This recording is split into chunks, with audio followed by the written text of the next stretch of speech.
Ada lagi.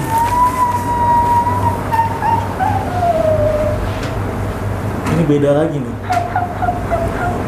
Apa ketawa atau nangis?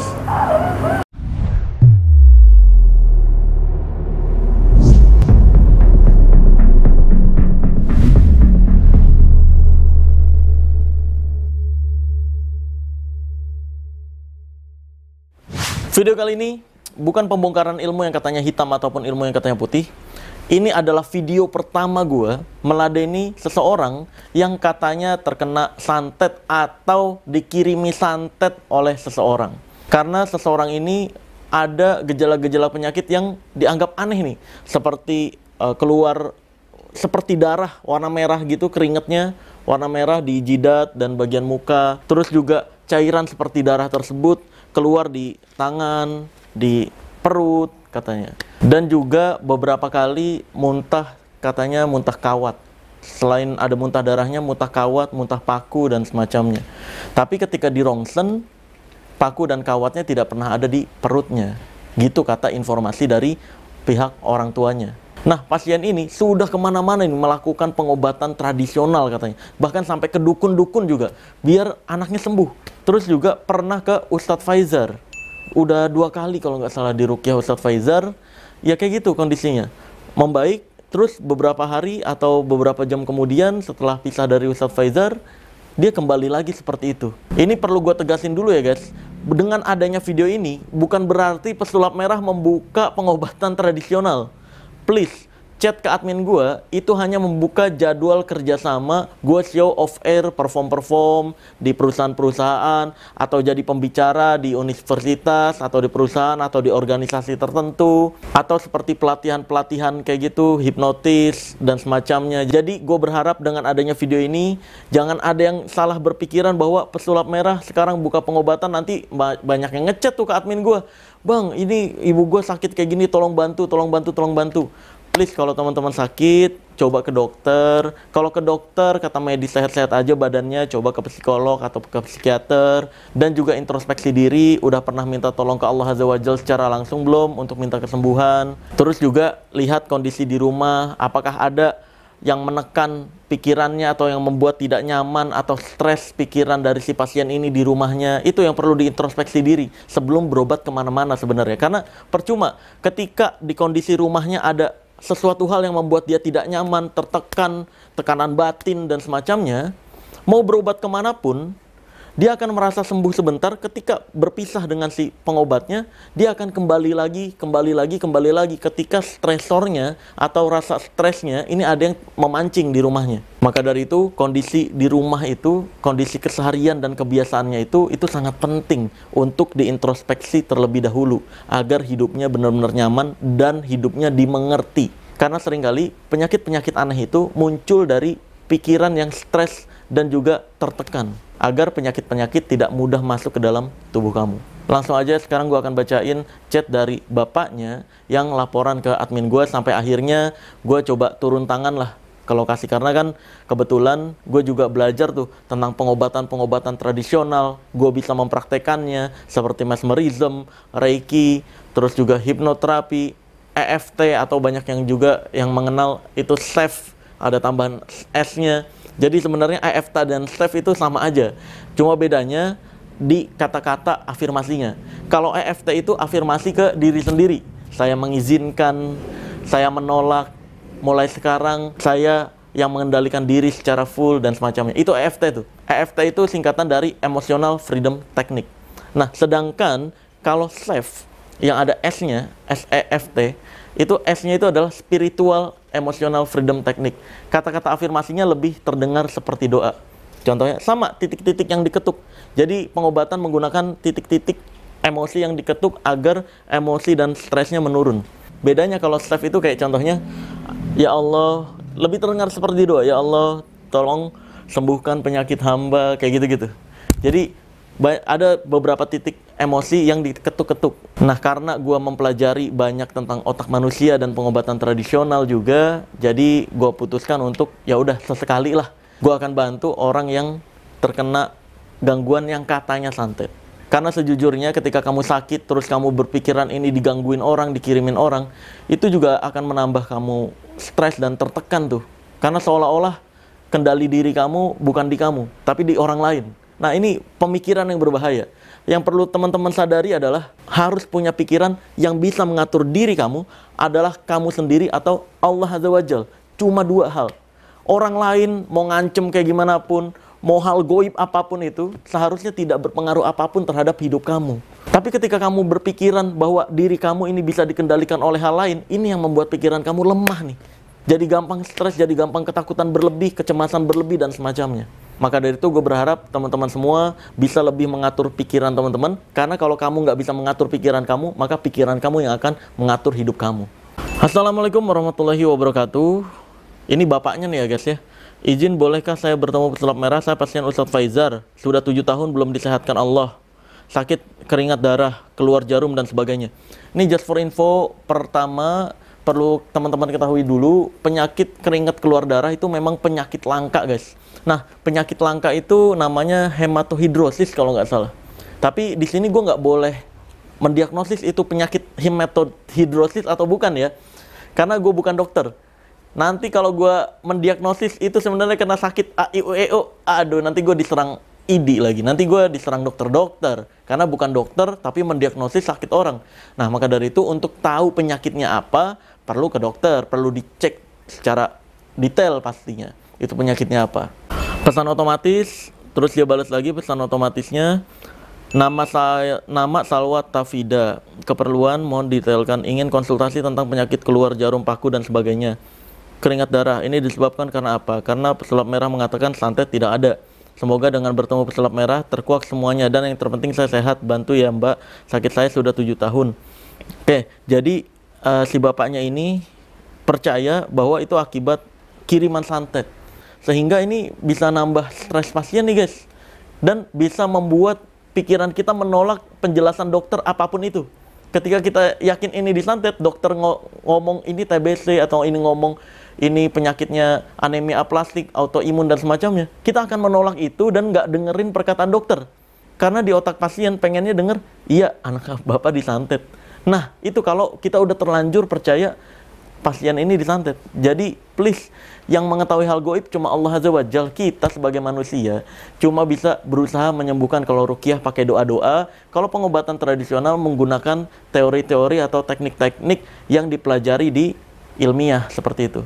Mohon sekali Mbak Tari, terima kasih. Halo Kak, keluar jarum pakunya dari mana Kak? Oh iya, ini katanya keluar jarum paku, jadi perlu detail nih ya. Untung admin gue nanya nih. Gue sejujurnya perlu ngeliat detail dulu bagaimana cara keluar paku dan jarumnya. Karena kalau nggak gue lihat langsung agak sulit ya untuk menentukan itu sebenarnya paku dari mana atau jarum dari mana. Dari mulut, perlukah saya share videonya? Ini dia ngirimin foto tapi si pasien tidak menggunakan jilbab, jadi kita sensor bagian rambut ya, dan bagian yang auratnya kita sensor.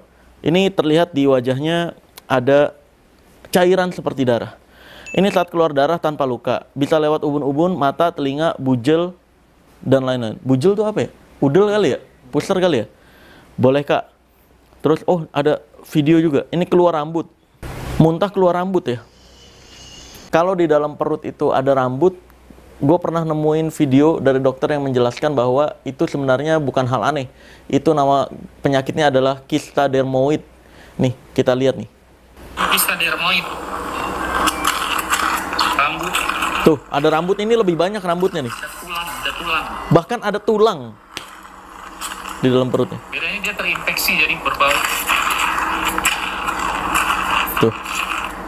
Oke, jadi ketika ada benda-benda aneh di perut, nggak semuanya itu, wah itu pasti sihir, wah itu pasti santet dan semacamnya. Enggak, ada penjelasannya juga. Mungkin memang ada kelainan yang membuat badan kita tumbuh hal-hal yang nggak wajar, seperti rambut tumbuh di perut atau gigi muncul di bagian perut dan semacamnya. Kelainan bisa aja terjadi. Lalu di sini juga kita bisa lihat ada bercak darah di punggung. Jadi keluarnya bukan hanya dari muka saja, tapi dari bagian badan juga. Lalu ini dari mata, seperti nangis darah, darah kental, ada darah warnanya kental kayak gitu, keluar paku bersama muntah darah. Nah ini kita lihat.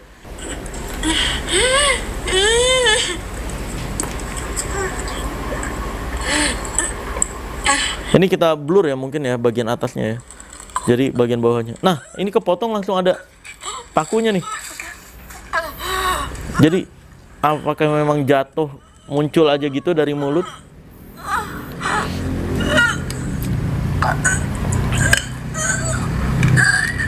Ya, kurang lebih kayak gitulah ya. Jadi katanya tiba-tiba muncul dari mulut begitu aja pakunya. Kalau memang santet dan sihir, kenapa harus paku? Kenapa nggak mur? Kenapa nggak paku payung? Kenapa di Indonesia harus identik dengan paku dan ukurannya kecil? Mau tanya, kenapa nggak paku yang buat konde gitu, mau keluar ya kan, set dari sini, wow gede. Jadi kalau untuk keluar benda-benda ini, saya masih 50-50 lah. Perlu ada sayanya ketika kejadian itu terjadi gitu, untuk menelisik ini dari mana sebenarnya. 50 lebih jarum yang sudah keluar, mohon pertemukan saya dengan pesulap merah. Sudah cek ke rumah sakit mana aja kak, dan hasil ronsennya boleh sekalian dikirim ke kami juga. RS Bandung, Santosa Bandung, terakhir di RS Dokter Sagiran Jogja. Hasil ronsen plus MRI semua bagus. Sebentar saya kirim video Dokter Sagiran. Oke, ini Dokter Sagiran. Berupa keringat, pori-pori di bagian tubuh manapun, itu bukan darah. Oh, dinyatakan sama Dokter Sagiran itu bukan darah. Tolong dibuat di resume ya, resume medis ya. Karena resume medis ini Dari satu dokter ini menyatakan bahwa itu bukan darah. Nah, saya penasaran. Kalau dicek ke dokter lainnya, kadang suka berubah tuh. Suka berbeda-beda penelitian. Coba cek ke dokter lainnya juga deh. Itu beneran darah atau bukan? Dan kalaupun bukan darah, seharusnya medis menjelaskan. Ini cairan dari mana? Warna merahnya ini apa? Bisa dicek di lab tuh seharusnya. Kalau memang bukan darah, apa dong? Gitu, cairan merahnya. Ini dari mana dong? Harusnya kayak gitu sih. Maka dari itu saya sarankan untuk cek ke dokter lainnya lagi sih. Menurut Dokter Sarin, kalau bukan darah, apa itu kak hasil tes labnya? Terbaru di RS Kawaluan, Bandung. Tidak terdetek darah. Infonya cuma tidak terdeteksi darah. Ini saya tampilkan riwayat medisnya. Mungkin teman-teman dokter yang nonton video ini boleh bantu perkiraan-perkiraan dari riwayat medis ini apa?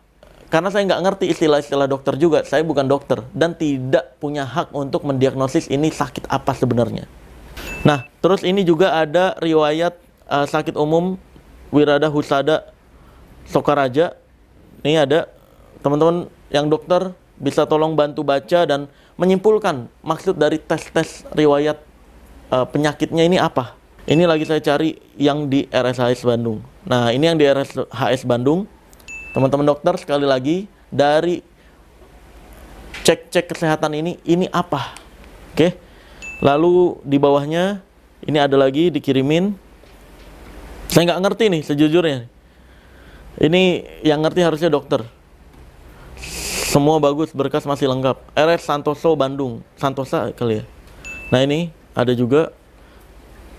Karena bisa jadi khawatirnya si bapaknya ini terlalu percaya ini adalah santet, sehingga apapun penjelasan dari dokter-dokter yang meneliti nggak didengerin, masuk kuping kiri, keluar dari kuping kiri lagi ngerinya, sehingga nyari orang yang menyetujui kalau itu disantet. Nah itu yang memberatkan kesembuhan juga sebenarnya, kepercayaan itu tuh. Di hasil ronsennya tidak ada benda apapun di dalam badannya ya kak, nggak ada sama sekali. Oh iya, ada cakaran di sekujur badan, nanti saya kirim, ini sakit sekali. Ini di perutnya nggak bisa ditampilkan kalau yang ini ya, ini aurat. Dan pasien juga minta tidak ditampilkan. Sedangkan ini di tangan ada kayak garis-garis cakaran. Di kaki juga. Oke.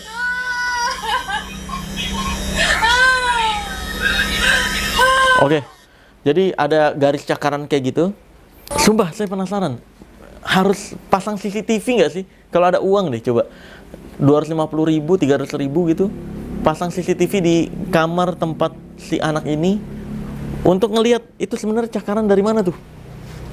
Karena kalau mendiagnosis cakaran ya secara normal harusnya ada yang mencakar kayak gitu. Tapi kalau tiba-tiba muncul bekas luka cakaran, setahu saya di medis nggak ada ya. Atau teman-teman dokter boleh bantu jelasin juga di kolom komentar. Harusnya sih pasang CCTV ya buat nyari tahu cara muncul cakarannya itu kayak gimana tuh. Apakah muncul tiba-tiba atau munculnya bergaris begitu? Sedikit-sedikit penasaran sumpah. Untuk lokasi kakak di mana kak? Pada Larang, Kabupaten Bandung Barat. Bantu mbak, semoga dengan tangan pesulap merah izin Allah sehat. Baik, aku coba ajukan ke pesulap merah ya kak. Sebelumnya turut berduka atas sakit yang diderita. Semoga Allah segera memberi kesembuhan.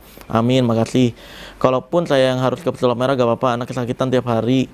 Gimana mbak, hari ini 3 kali keluar darah dari ubun-ubun, kening, mulut, hidung, dan semacamnya. Ya jadi intinya kayak gitulah guys. Akhirnya dijadwalin sama admin gua dan sampailah di lokasi. Mungkin ini teknik-teknik pengobatan tradisional yang saya pakai.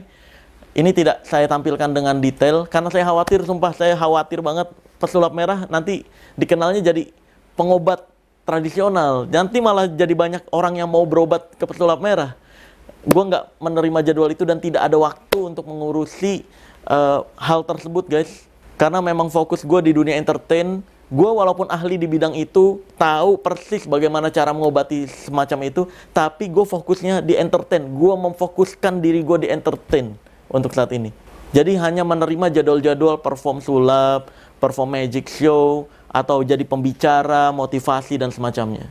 Oke, jadi langsung aja, ini adalah video cuplikan ketika gue menterapi.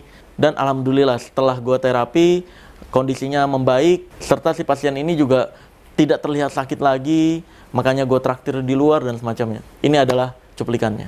Yang ada di jidat, yang ada di pipi, semuanya dialirin ke mulut. Bagus, nice. Keluarkan semuanya dari mulut.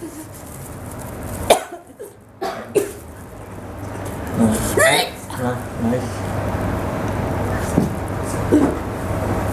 Jidat, pipi. Ini di kepala dulu kita habisin stok-stok merahnya. Jadi kalau keringetan bukan merah lagi.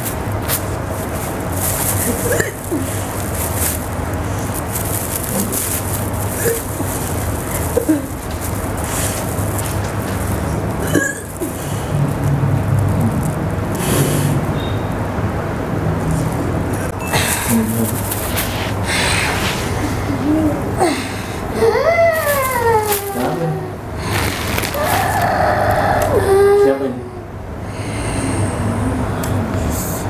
Hah? Kenapa? Gak apa-apa, duduk sini aja. Gak boleh kemana-mana, duduk, coba. Oh, takut sama saya? Gak apa-apa, duduk aja sini. Namanya siapa? Udah penghabisan kan? Energinya udah tinggal dikit, bagus. Gak apa-apa. Semakin bergerak, semakin habis. Ya kan? Semakin lemas kan? Ya. Semakin lemas kan, bagus. Jangan coba-coba ngelawan. Apa? Mual bisa, nggak bisa. Nggak akan bisa. Coba aja. Mau bisa. Gayanya jangan pura-pura. Udah mulai habis. Udah milik saya. Udah milik saya. Kenapa milik kamu? Disuruh. Hah? Disuruh. Disuruh siapa? Nggak perlu tahu. Oh, nggak perlu tahu. Enggak. Udah dia. Oke. Iya. Coba. Semakin dilawan semakin lemas. Energinya saya serap soalnya sekarang. Ya kan? Yang ini tinggal 50% kan? Tuh, dia pura-pura doang. Mau bisa mau. Enggak sih, nggak percaya. 50. Ya, energinya buat saya 30. 20. Makin lemes kan? Semakin lama saya semakin saya ambil. 20, 10, bagus. Sebentar lagi kamu jatuh nih kalau nggak mau nyerah. 9, 8, ya kan? Nyerah kan? 7, 6, 5. Habis total kan? Mau habis total atau mau kabur dari sini? 5. Bergerak kepalanya. 4, bagus. Nah, nggak bisa ngelawan. 3, 2. Habis total kan? Makanya jangan coba-coba. 1, bagus. Energi jadi punya saya nih sekarang 0.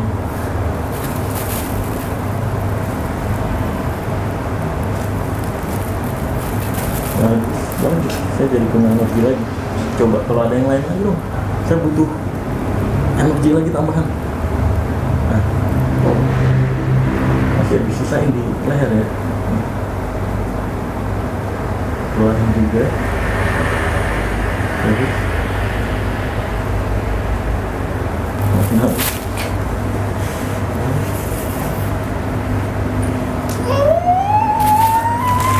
Oh, ada lagi.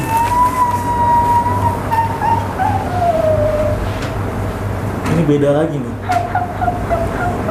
Apa ketawa atau nangis?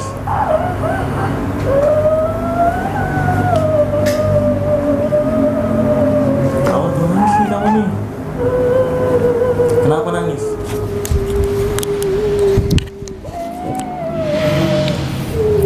Kenapa nangis?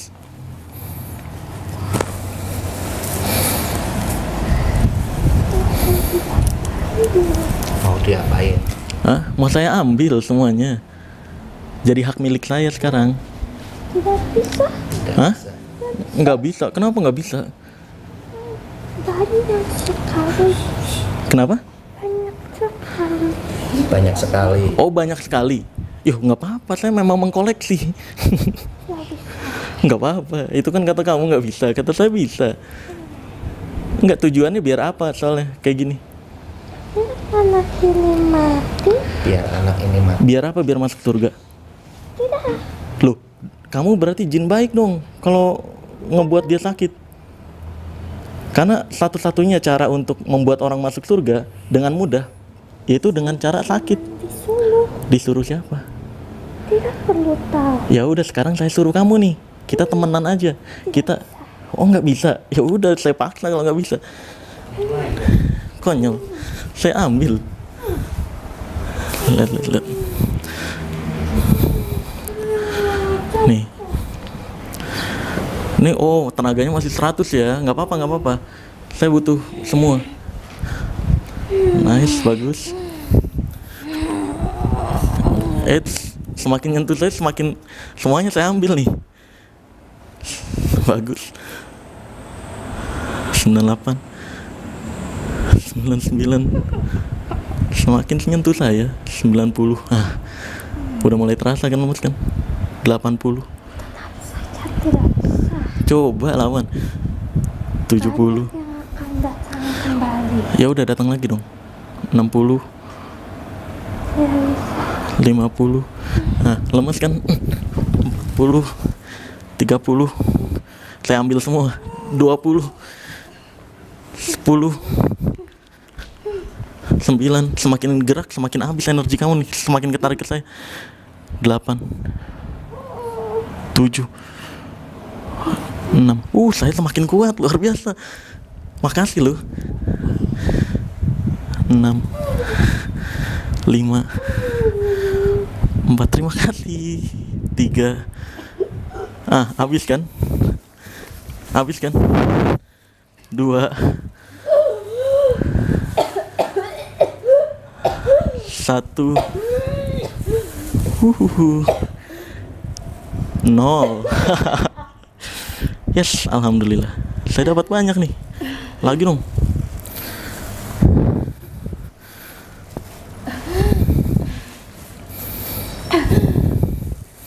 Bagus. Stok terakhir. Coba mana lagi? Minum dulu.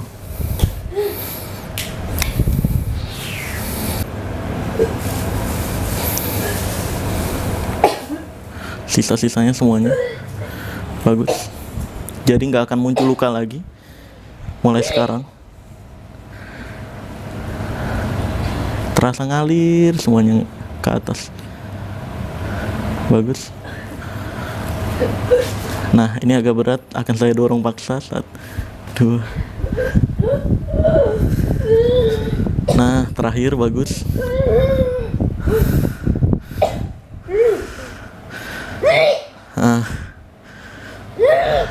Bagus.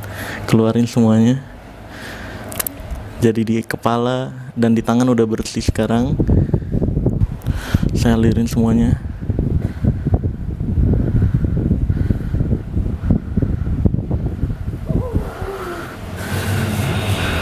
Oh, ini beda lagi.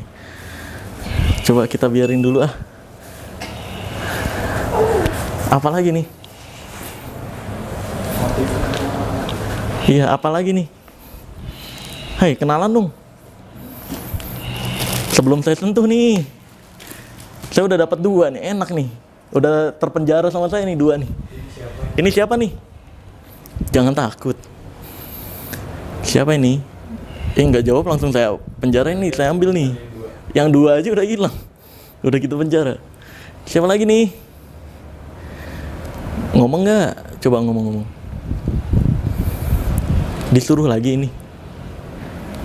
Enggak dong ini mah. Ini mah nggak disuruh. Ini mah teman-temannya yang tadi kan, nyariin temennya kan, nyariin temennya yang 2 kan, udah di penjara,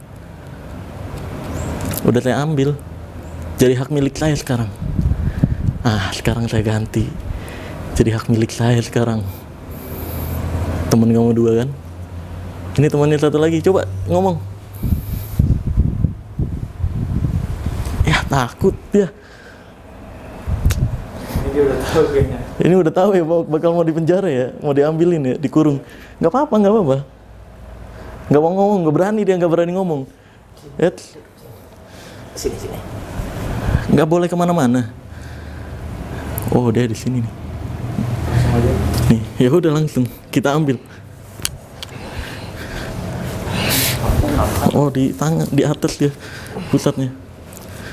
Bagus. Ya udah nggak apa-apa. Masih nyariin temen ya kan?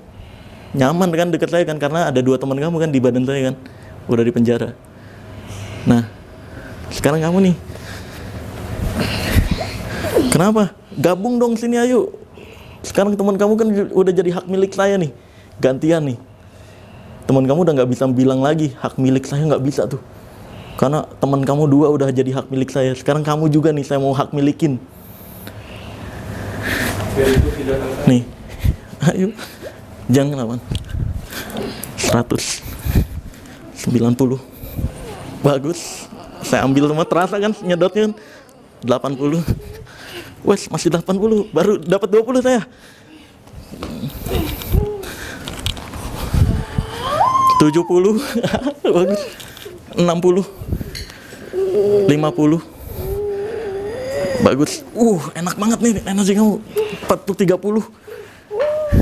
20. Gabung sekarang. 10. 9. 8. 7. 6. Gabung sekarang sama teman kamu. 5. Udah gak punya energi apapun buat ngelawan saya kan. 4. 3. 2. 1. Keluarin semua.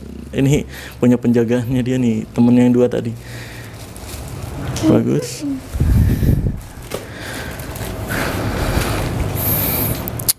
Ayo teman-teman yang lain masih ada, munculin lagi. Kalau masih ada, kalau berani. 2, 1, 0.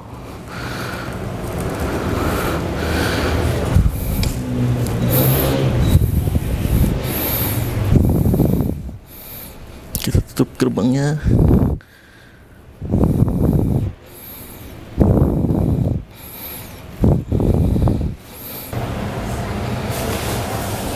Nah,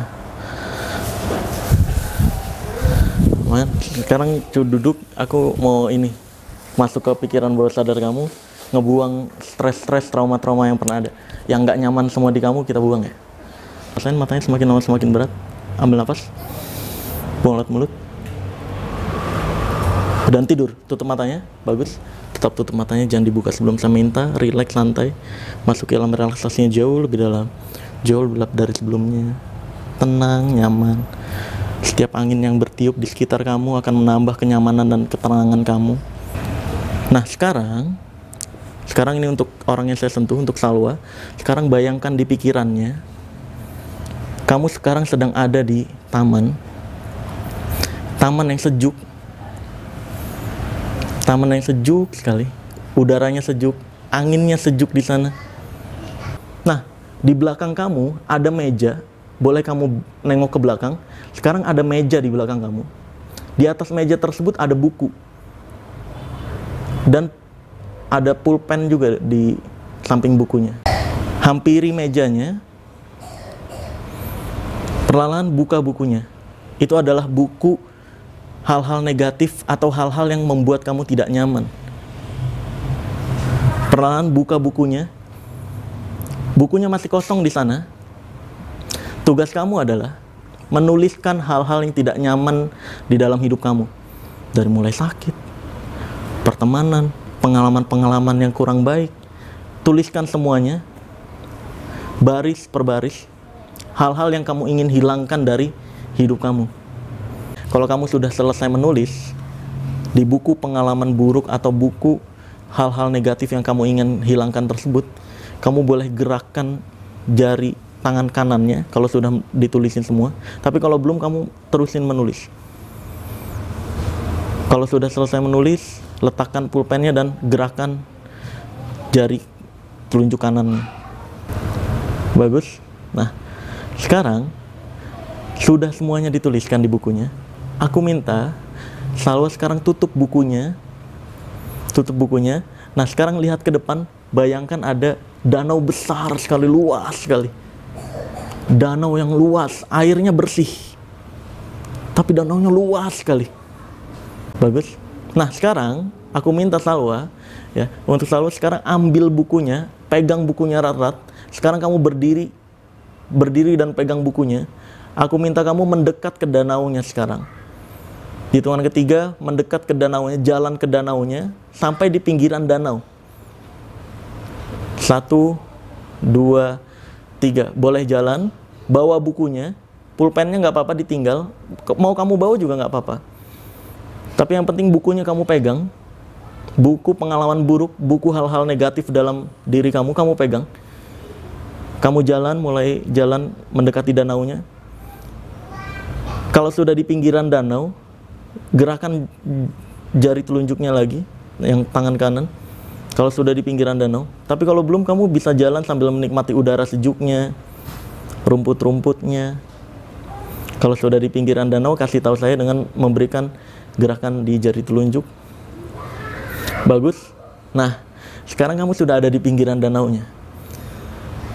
Saya akan memberikan energi di tangan kamu untuk melempar buku tersebut sejauh-jauhnya. Buang buku tersebut, buang semua hal negatif yang tadi kamu sudah tuliskan ke danau tersebut. Di hitungan ketiga, siapkan energi untuk melempar jauh sejauh-jauhnya. 1, siapkan. 2, sekarang siapkan untuk lempar. 3, lempar bukunya sejauh-jauhnya. Lempar, bagus. Nah, bukunya sudah terlempar jauh sekali. Lihat, kamu masih bisa ngelihat bukunya ngapung di atas airnya. Perlahan-lahan dia tenggelam. Bagus, buang semua hal negatif yang ada di dalam diri kamu yang tadi kamu sudah tuliskan beserta buku-buku tersebut. Buang semuanya. Biarkan dia tenggelam. Lihat, mulai tenggelam bukunya. Mulai tidak terlihat bukunya, hilang, masuk ke dalam danaunya. Relakan hal-hal negatif itu, biarkan hal-hal negatif itu hilang dari dalam hidup kamu. Jadi mulai sekarang dan seterusnya, yang kamu ingat, yang ada dalam diri kamu adalah hal-hal bahagia, hal-hal senang. Kamu bisa aktivitas semau kamu. Mulai sekarang dan seterusnya, orang tua kamu bisa ngumpulin uang untuk bisa umroh. Karena kebahagiaan dan kesenangan ini sekarang ada dalam diri kamu. Lihat, bukunya sudah hilang, hal-hal negatif yang ada di dalam tubuh kamu sudah tenggelam di danau tersebut. Pada hitungan ketiga, bangun dari tidurnya dan rasakan kesenangan dan kebahagiaan yang meningkat. Semangat hidupnya meningkat. Sakit-sakit di badan udah nggak ada. Yang tersisa adalah semangat dan kebahagiaan. 1, 2, rasakan kebahagiaan dan semangatnya semakin terasa di badan kamu. Dan 3 bangun dari tidurnya.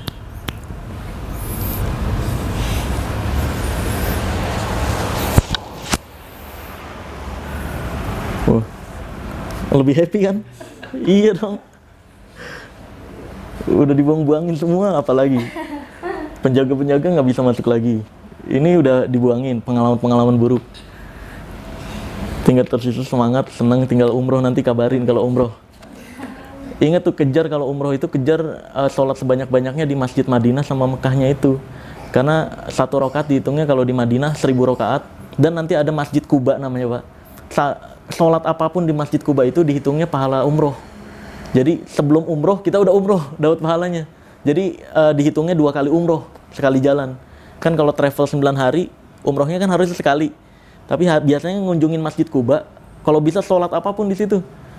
Sholat 1 kali sholat dihitungnya pahala umroh soalnya. Coba jalan lebih happy, lebih berubah kan? Coba, lebih enak kan?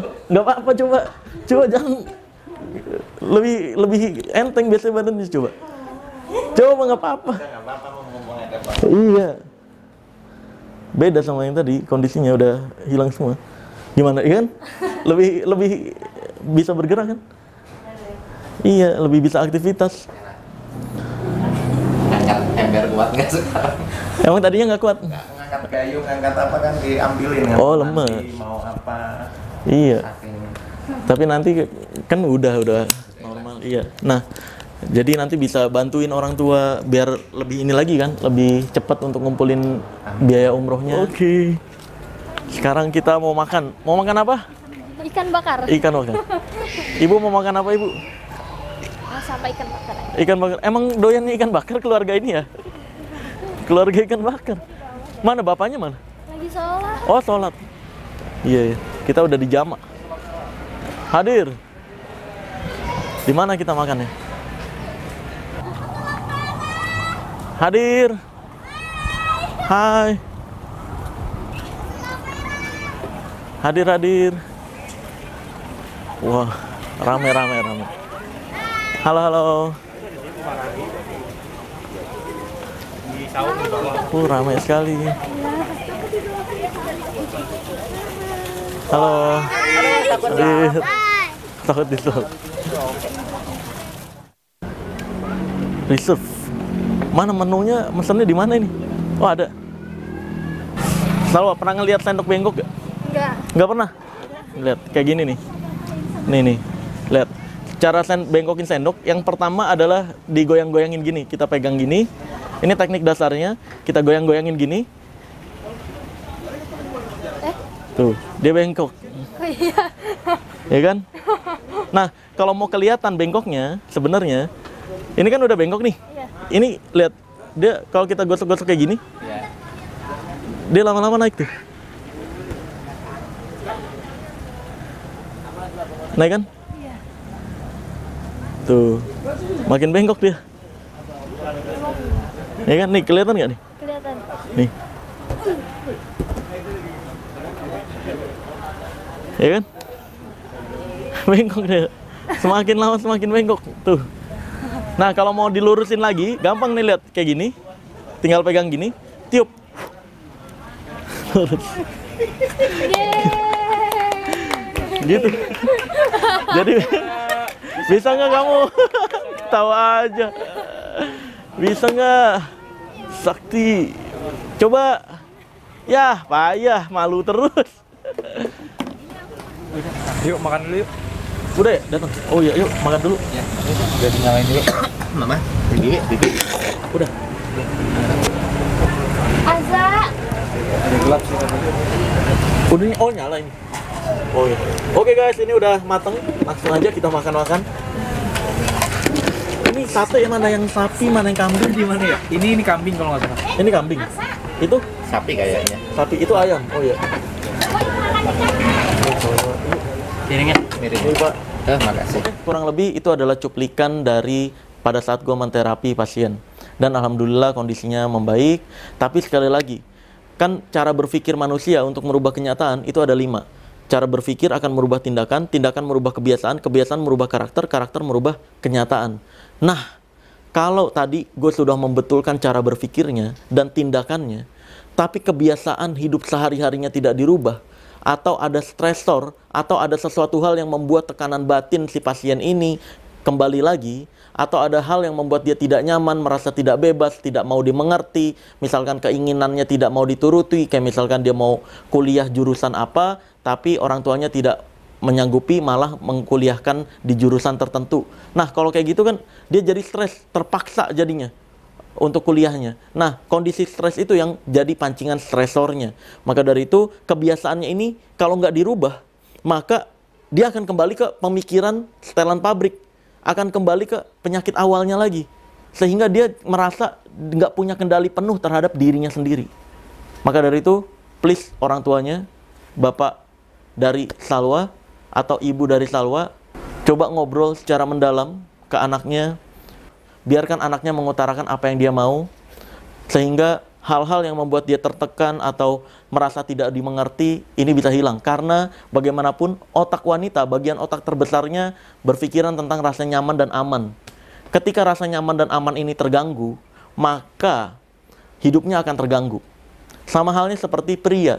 Ketika kebutuhan biologisnya terganggu atau tidak bisa dipenuhi, maka emosinya akan berantakan. Karena di otak pria, kebutuhan tentang biologisnya itu sangat besar sekali. Ketika itu tidak terpenuhi, emosinya akan berantakan. Nah, sedangkan wanita yang dibutuhkan adalah rasa nyaman dan aman. Ketika itu terganggu, maka hidupnya juga akan terganggu. Maka dari itu, please introspeksi dan semoga cepat sembuh. Assalamualaikum warahmatullahi wabarakatuh.